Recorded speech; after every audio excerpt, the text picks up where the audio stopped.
அன்பு பேரவைத் தலைவர் அவர்களே, வண்டிக்கு பிரேக் எப்படியோ ஒரு காலைக்கு மூக்கனாங்கயிறு எப்படியோ அப்படிதான் ஆளுங்கட்சிக்கு எதிர்கட்சி அப்படின்னு பேரறிஞர் அண்ணா அவர்கள் நமக்கு சொல்லியிருக்கிறார்.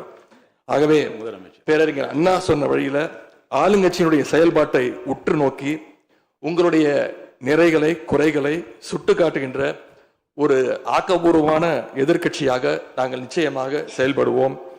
இந்த அவைக்கு புதியவங்க ஃபர்ஸ்ட் டைம் எம்எல்ஏஸ் நிறைய பேர் வந்திருக்கிறீங்க, அதுல மிகுந்த மகிழ்ச்சி.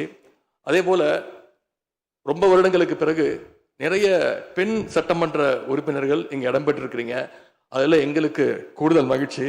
அத்தனை பேருக்கும் மீண்டும் என்னுடைய வாழ்த்துக்கள். தமிழ்நாட்டுடைய உரிமைகளுக்காகவும் வளர்ச்சிக்காகவும் நாம எல்லாரும் சேர்ந்து ஒன்னா பயணிப்போம். எது எப்படி ஆனாலும் திராவிட இயக்கத்தினுடைய அடிப்படை கொள்கைப்படி எல்லோருக்கும் எல்லாம் கிடைக்கிறதை உறுதி செய்கின்ற வகையில எதிர்கட்சி வரிசையில இருந்து நாங்கள் நிச்சயம் செயல்படுவோம்.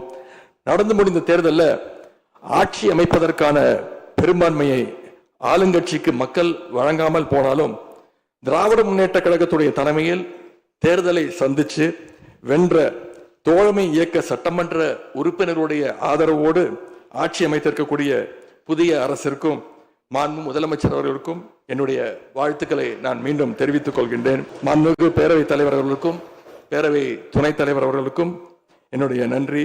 உங்களுடைய பணிகள் சிறக்கட்டும். மீண்டும் என்னுடைய வாழ்த்துக்களை தெரிவித்துக் கொள்கிறேன். நன்றி, வணக்கம். வெல்க தமிழ், வாழ்க தமிழ்நாடு.